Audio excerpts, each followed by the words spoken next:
to AIC Conversations with Policymakers. I'm Jamie Bolser, the Director of Government Affairs with the Association of Indiana Counties. Joining me today is Angie Abbott, Associate Dean and Director of Purdue Extensions. Thank you for joining. Thanks for having me. Thank you. Well, we're going to turn it over to Angie. She has some exciting news from our Purdue Extension partners. Great. Well, I appreciate the time to be here today. I want to talk a little bit about Purdue Extension's transformation.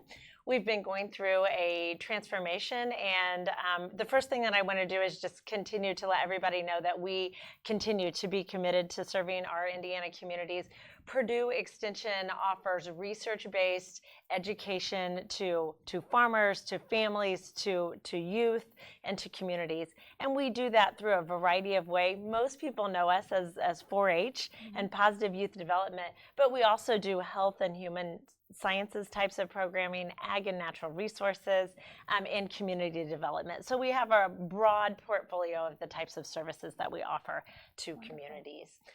But we will continue to be research-based, trusted information for communities, and we're going to continue to have a presence of 4-H in every county across the state. That's not changing.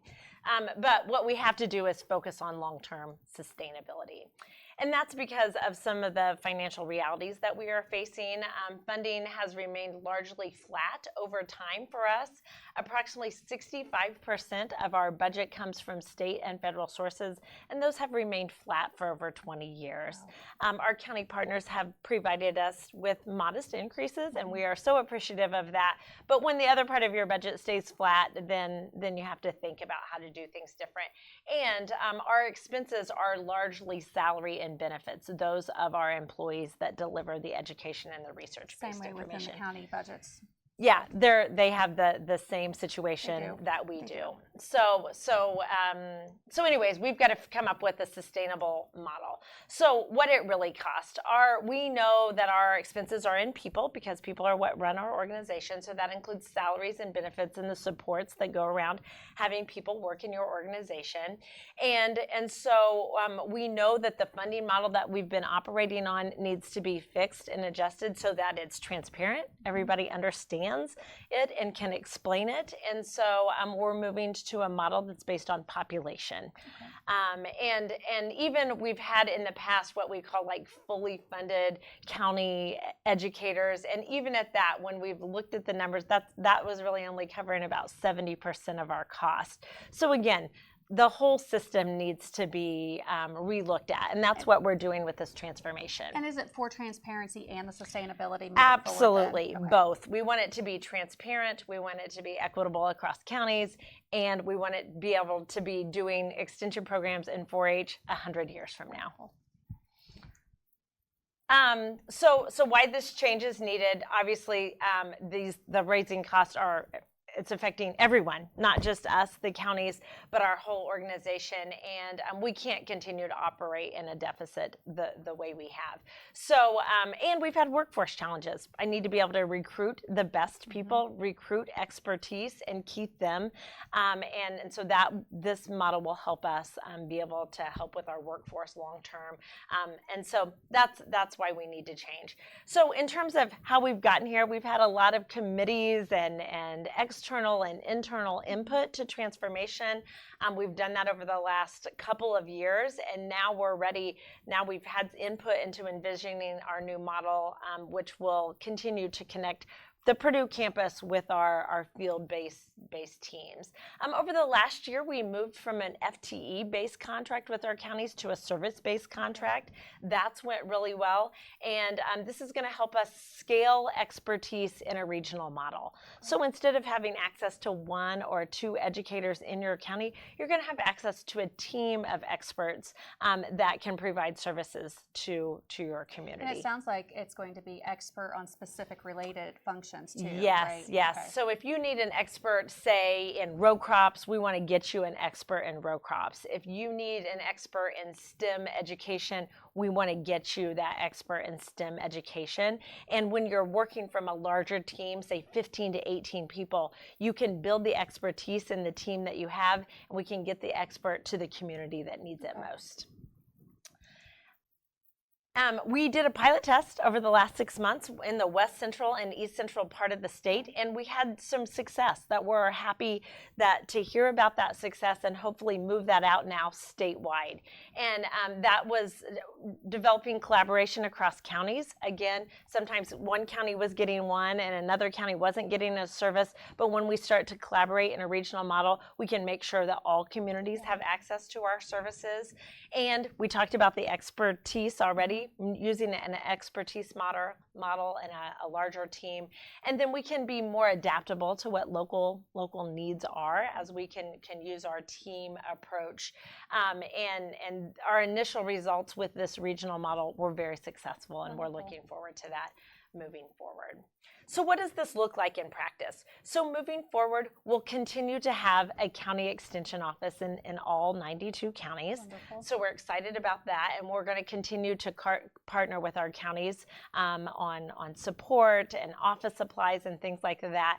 But now, instead of just having a team of 1 or 2 educators, we'll have this bigger team of people to pull from to provide services, still doing 4-H locally. Couple of examples, we had an Ag and Natural Resources. We do these regional Ag Outlook programs where we get farmers the types of certifications and things that they need. We used to offer that in every county, and we'll still offer it in a geographic region, but we pilot tested offering one of those in a region. We had 3 times as many people show up at that program because we offered it to a larger geographic region, and we were able to get a lot of experts there. Instead of asking them to go to 92 counties, we could get them to come in a more of a geographic region and offer the programs. Networking was really beneficial too. It's been great. It's been great. And that's the example here that I give about 4-H is, when you have people network across county lines, 4-H leaders, 4-H programs are like, oh, this is really cool. We like what you're doing with horse and pony, or you have a great STEM program. We'd love for our young people to be involved in that. So that collaboration is really important. We've been able to use technology as well. We did some hybrid programs around health and nutrition types of programs that were very successful. And again, doing some work in our community development around workforce development and childcare needs. Again, a way to network and partner in a regional model was very successful in our pilot. We want to see more of that across the state. So where are we headed? So we're moving to a service delivery model, and we're going to do that via 12 regions. I don't want people to get too hung up on these 12 regions. These are more for internal administrative team building purposes, not meaning that we won't cross these lines, okay? So this is just for administrative purposes, but we're developing teams across these 12 regions that will provide the services. We're going to maintain local 4-H. So every county will still have a 4-H individual that is their person that they will contact. But again, if there's a livestock person that's needed and they don't live in that county, we're going to get the best livestock person to the county. Or if STEM education is important, we're going to get that person there. But each county will know who their 4-H contact is. I think that's important right now, heading into the fair time of year. Yeah. So I know a lot of counties really rely on Purdue Extensions through that time. So that's wonderful to hear. And our stakeholders really won't see any difference. As we're moving to fair time, it's really business as usual as we move into that. So, and again, we want to provide we know how important our local relationships are with our local counties. So we're going to be out in the next 6 months building relationships, making sure that all of our county partners understand where we're headed. So in terms of our timeline and what to expect, over the next 7 months, this transition will be moving from our current structure to the new model. It's going to take us time to do that with over 500 employees. It's going to take us time to switch. But our focus during that time is going to be develop process and procedures with our counties to define what our service delivery details are, and to transition our staff, do some training with our staff, and build relationships across county lines. We're hoping by January of 2027, we'll be in full implementation Okay. in this sort of new regional model. So what does this mean?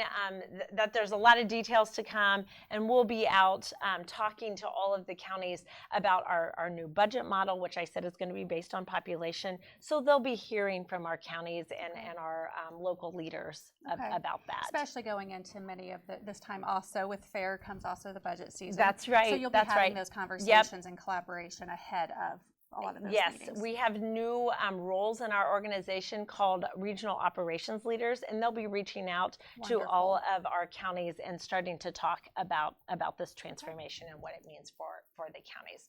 So again, counties remain an essential partner for us. That's not going to change. We love our partnerships with the counties. Extension will continue to focus on programs that meet their community needs. We know all of our communities are different, so we'll need to adjust those. And we know that in this model that some programs and services may need to evolve or be delivered differently, and we'll be working through those in the next 6 to 7 months. It will include more regional model, but at the end of the day, we're working towards a stronger, more sustainable extension system that can last well into 100 years from now.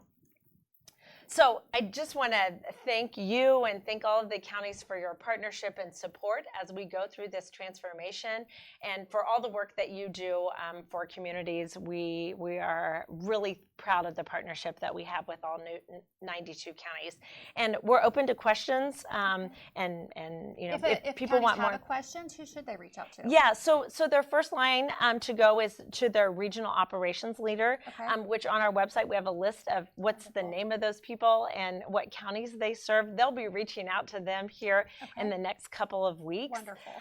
But certainly people can reach out to me as well. Angie Abbott, Director of Extension at Purdue University. Okay. Well, Angie, thank you for joining us. Thank you. And we appreciate Purdue Extensions, and we look forward to our future partnership moving forward too. Sounds good. Thank you.